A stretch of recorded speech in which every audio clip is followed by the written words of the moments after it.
بسم الله الرحمن الرحيم. حميم. تنزيل الكتاب من الله العزيز الحكيم. إن في السماوات والأرض لآيات للمؤمنين وفي خلقكم وما يبث من دابة آيات لقوم يوقنون. واختلاف الليل والنهار وما أنزل الله من السماء من رزق فأحيا به الأرض بعد موتها وتصريف الرياح آيات لقوم يعقلون. تلك آيات الله نتلوها عليك بالحق فبأي حديث بعد الله وآياته يؤمنون. ويل لكل أفاك أثيم يسمع آيات الله تتلى عليه ثم يصر مستكبرا كأن لم يسمعها فبشره بعذاب أليم. وإذا علم من آياتنا شيئا اتخذها هزوا أولئك لهم عذاب مهين من ورائهم جهنم ولا يغني عنهم ما كسبوا شيئا ولا ما اتخذوا من دون الله أولياء ولهم عذاب عظيم. هذا هدى والذين كفروا بآيات ربهم لهم عذاب من رجز أليم. الله الذي سخر لكم البحر لتجري الفلك فيه بأمره ولتبتغوا من فضله ولعلكم تشكرون. وسخر لكم ما في السماوات وما في الأرض جميعا منه إن في ذلك لآيات لقوم يتفكرون. قل للذين آمنوا يغفروا للذين لا يرجون أيام الله ليجزي قوما بما كانوا يكسبون. من عمل صالحا فلنفسه ومن أساء فعليها ثم إلى ربكم ترجعون. ولقد آتينا بني إسرائيل الكتاب والحكم والنبوة ورزقناهم من الطيبات وفضلناهم على العالمين وآتيناهم بينات من الأمر فما اختلفوا إلا من بعد ما جاءهم العلم بغيا بينهم. إن ربك يقضي بينهم يوم القيامة فيما كانوا فيه يختلفون. ثم جعلناك على شريعة من الأمر فاتبعها ولا تتبع أهواء الذين لا يعلمون. إنهم لن يغنوا عنك من الله شيئا وإن الظالمين بعضهم أولياء بعض والله ولي المتقين. هذا بصائر للناس وهدى ورحمة لقوم يوقنون. أم حسب الذين اجترحوا السيئات أن نجعلهم كالذين آمنوا وعملوا الصالحات سواء محياهم ومماتهم ساء ما يحكمون. وخلق الله السماوات والأرض بالحق ولتجزى كل نفس بما كسبت وهم لا يظلمون. أفرأيت من اتخذ إلهه هواه وأضله الله على علم وختم على سمعه وقلبه وجعل على بصره غشاوة وجعل على بصره غشاوة فمن يهديه من بعد الله أفلا تذكرون وقالوا ما هي إلا حياتنا الدنيا نموت ونحيا وما يهلكنا إلا الدهر وما لهم بذلك من علم إن هم إلا يظنون وإذا تتلى عليهم آياتنا بينات ما كان حجتهم إلا أن قالوا ائتوا بآبائنا إن كنتم صادقين قل الله يحييكم ثم يميتكم ثم يجمعكم إلى يوم القيامة لا ريب فيه قل الله يحييكم ثم يميتكم ثم يجمعكم إلى يوم القيامة لا ريب فيه ولكن أكثر الناس لا يعلمون ولله ملك السماوات والأرض ويوم تقوم الساعة يومئذ يخسر المبطلون وترى كل أمة جاثية كل أمة تدعى إلى كتابها اليوم تجزون ما كنتم تعملون هذا كتابنا ينطق عليكم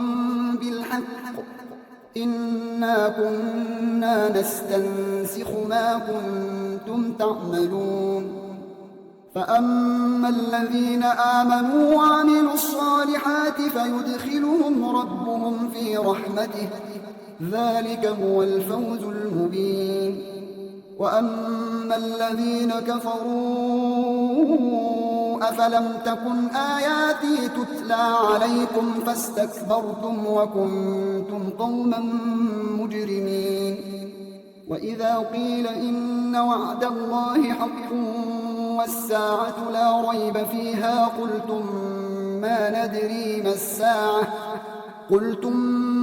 ندري ما الساعة إن نظن إلا ظنا وما نحن بمستيقنين وبدا لهم سيئات ما عملوا وحاق بهم ما كانوا به يستهزئون وقيل اليوم ننساكم كما نسيتم لقاء يومكم هذا ومأواكم النار وما لكم من ناصرين ذلكم بأنكم اتخذتم آيات الله هزوا وغرتكم الحياة الدنيا فاليوم لا يخرجون منها ولا هم يستعتبون فلله الحمد رب السماوات ورب الأرض رب العالمين وله الكبرياء في السماوات والأرض وهو العزيز الحكيم शुरू अल्लाह का नाम लेकर जो बड़ा मेहरबान निहायत रहम वाला है। हामीम। इस किताब का उतारा जाना अल्लाह की तरफ से है जो गालिब है, दाना है।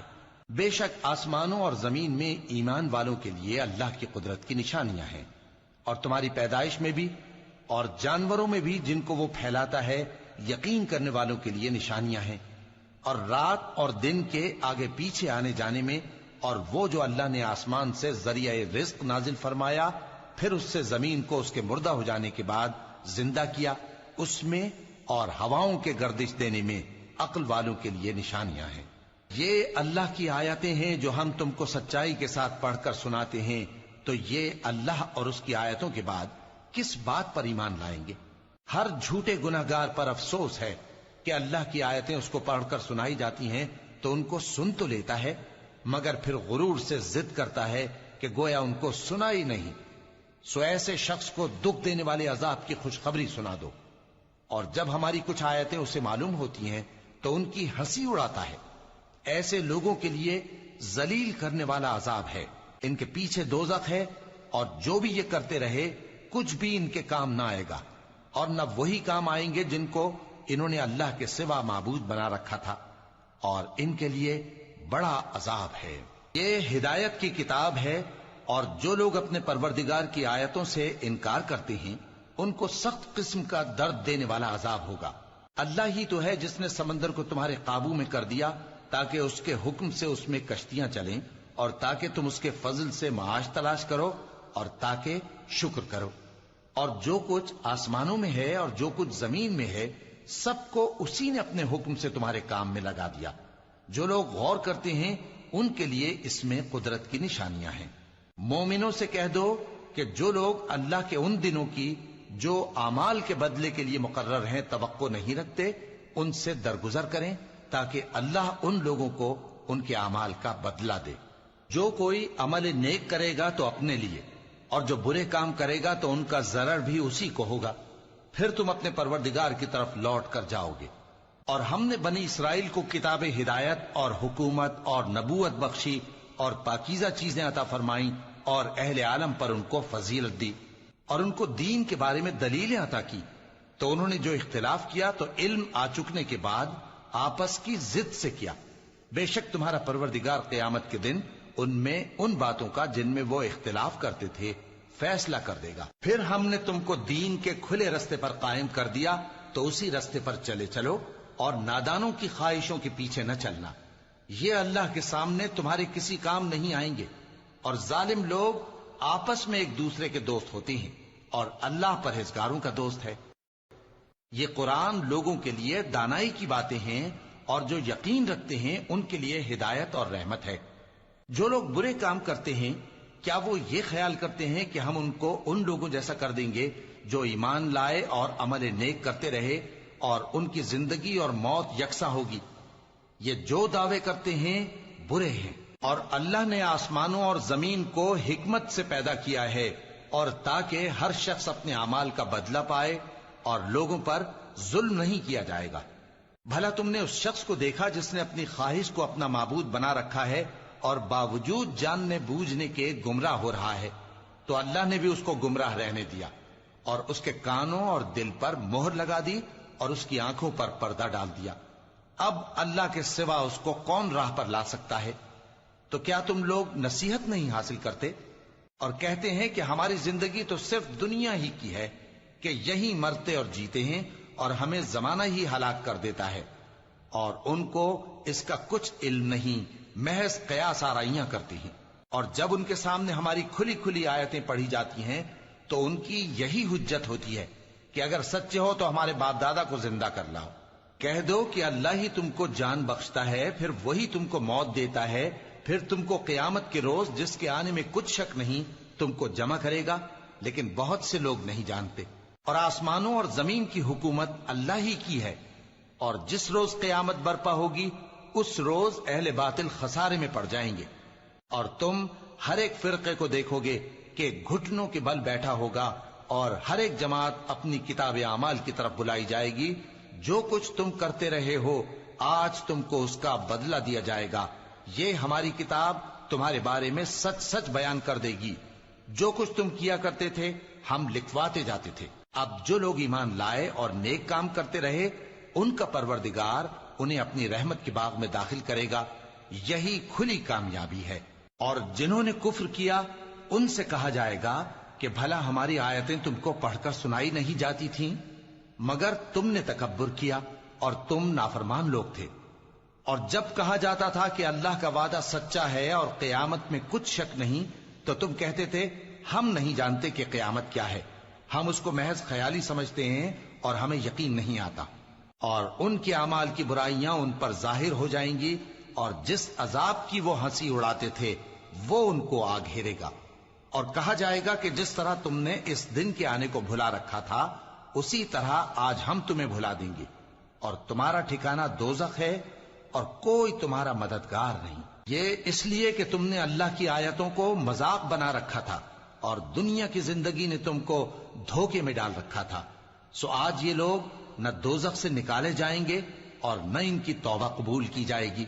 پس اللہ ہی کے لیے ہر طرح کی تعریف ہے جو آسمانوں کا مالک ہے اور زمین کا بھی مالک، और तमाम जहानों का परवरदिगार है, और आसमानों और जमीन में उसी के लिए बड़ाई है, और वो गालिब है, दाने। In the name of God, the gracious, the merciful. Ha-Mim. The revelation of the book is from God, the exalted in might, the wise. In the heavens and the earth are proofs for the believers. And in your own creation, and in the creatures he scattered, are signs for people of firm faith. And in the alternation of night and day, and in the sustenance God sends down from the sky, with which he revives the earth after its death, and in the circulation of the winds, are marvels for people who reason. These are God's verses which we recite to you in truth. In which message, after God and his revelations, will they believe? Woe to every sinful liar, who hears God's revelations being recited to him, yet he persists arrogantly, as though he did not hear them. Announce to him a painful punishment. And when he learns something of our revelations, he takes them in mockery. For such there is a shameful punishment. Beyond them lies hell. What they have earned will not benefit them at all, nor will those they adopted as lords instead of God. They will have a terrible punishment. This is guidance. Those who blaspheme their Lord's revelations will have a punishment of agonizing pain.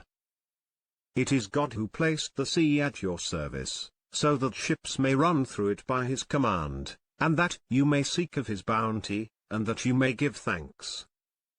And he placed at your service whatever is in the heavens and whatever is on earth, all is from him. In that are signs for a people who think. Tell those who believe to forgive those who do not hope for the days of God. He will fully recompense people for whatever they have earned. Whoever does a good deed, it is for his soul. And whoever commits evil, it is against it. Then to your Lord you will be returned. We gave the children of Israel the book, and wisdom, and prophecy. And we provided them with the good things. And we gave them advantage over all other people. And we gave them precise rulings. They fell into dispute only after knowledge came to them, out of mutual rivalry.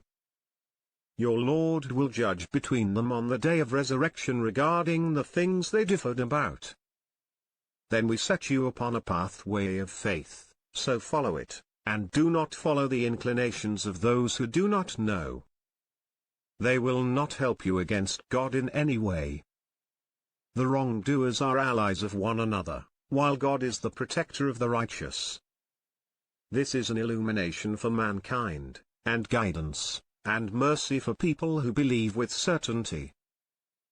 Do those who perpetrate the evil deeds assume that we will regard them as equal to those who believe and do righteous deeds, whether in their life or their death? Evil is their judgment. God created the heavens and the earth with justice, so that every soul will be repaid for what it has earned. And they will not be wronged. Have you considered him who has taken his desire for his God? God has knowingly led him astray, and has sealed his hearing and his heart, and has placed a veil over his vision. Who will guide him after God? Will you not reflect? And they say, there is nothing but this our present life. We die and we live, and nothing destroys us except time. But they have no knowledge of that. They are only guessing. When our clarifying verses are recited to them, their only argument is to say, bring back our ancestors, if you are truthful. Say, God gives you life, then he makes you die. Then he gathers you for the day of resurrection, about which there is no doubt. But most people do not know. To God belongs the kingship of the heavens and the earth. On the day when the hour takes place, on that day the falsifiers will lose. You will see every community on its knees. Every community will be called to its book. today you are being repaid for what you used to do. This book of ours speaks about you in truth. We have been transcribing what you have been doing. As for those who believed and did righteous deeds, their Lord will admit them into his mercy. That is the clear triumph. But as for those who disbelieved, were my revelations not recited to you? But you turned arrogant, and were guilty people. And when it was said, the promise of God is true, and of the hour there is no doubt, you said, we do not know what the hour is. We think it is only speculation. We are not convinced. The evils of what they did will become evident to them, and the very thing they ridiculed will haunt them. And it will be said, today we forget you, as you forgot the encounter of this day of yours. Your abode is the fire, and there are no saviors for you. That is because you took God's revelations for a joke, and the worldly life lured you. So today they will not be brought out of it, and they will not be allowed to repent.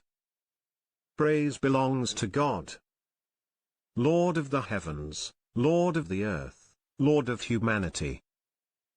To him belongs all supremacy in the heavens and the earth. He is the majestic, the wise,